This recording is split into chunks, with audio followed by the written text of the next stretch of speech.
Halo, nama saya Stefani, kelas 10 akuntansi 4, nomor absen 31.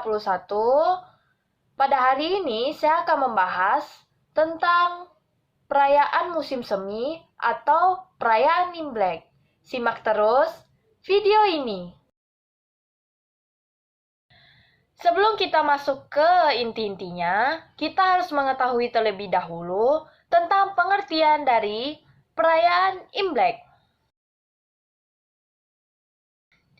Perayaan Imlek adalah perayaan terpenting umat Tionghoa dalam untuk merayakan Tahun Baru Cina atau Tionghoa.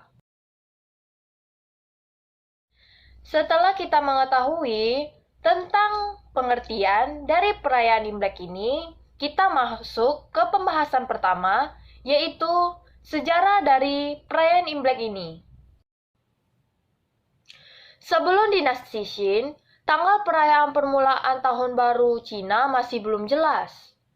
Bulan kabisat untuk memastikan kalender Tionghoa, sejalan dengan edaran mengelilingi matahari, selalu ditambah setelah bulan 12 sejak dinasti Shan dan Shou.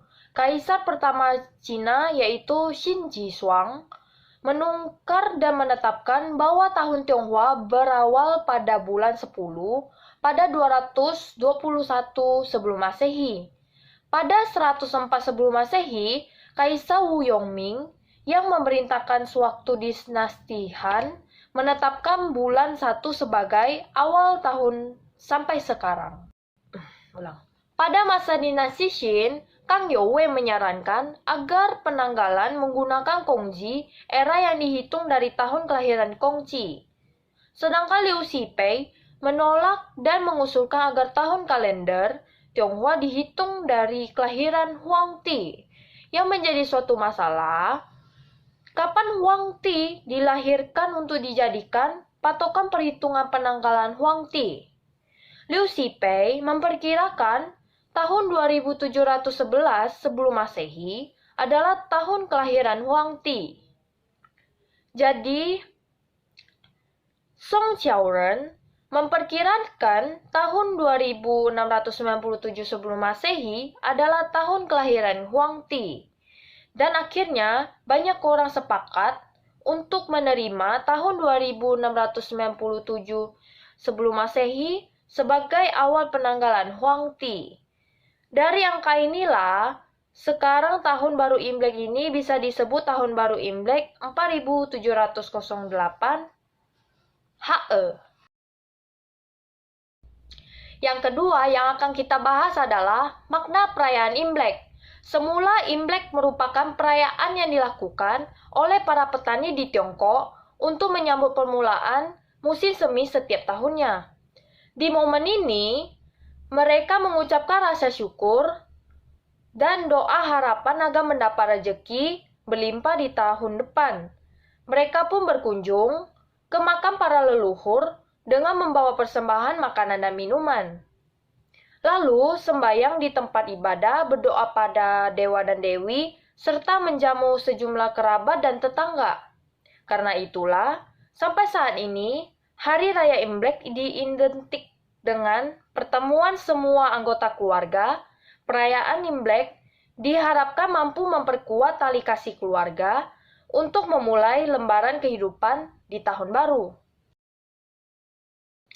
Yang ketiga yang akan kita bahas yaitu makna dari aksesoris yang berhubungan dengan perayaan Imlek. Yang pertama, lampion. Lampion sebagai penerangan hidup bagi warga Tionghoa. Kedua, penpao atau petasan sebagai pengusiran hewan buas yang memakan manusia dalam keyakinan warga Tionghoa. Yang ketiga, barongsai untuk mengusir ketidakberuntungan. Yang keempat, tulisan Imlek yang mengartikan selamat mendapatkan rezeki. Yang kelima, ikan, sebuah lambang keberuntungan umat Tionghoa. Yang keenam, jeruk, supaya keberuntungan selalu ada untuk warga Tionghoa. Yang ketujuh, angpao, sebuah rezeki warga Tionghoa. Yang keempat, kita akan membahas tentang manfaat perayaan Imlek. Manfaat perayaan Imlek yaitu sebagai sarana untuk berkumpul bersama keluarga dan agar mendapat rezeki berlimpah di masa yang akan datang, dan lainnya. Jadi kesimpulan dari saya, kita sebagai umat Tionghoa wajib melakukan perayaan ini, meskipun di masa pandemi COVID-19. Karena Imlek merupakan perayaan untuk rasa syukur kita dan harapan mendapat rezeki berlimpah di tahun yang akan datang atau tahun depan.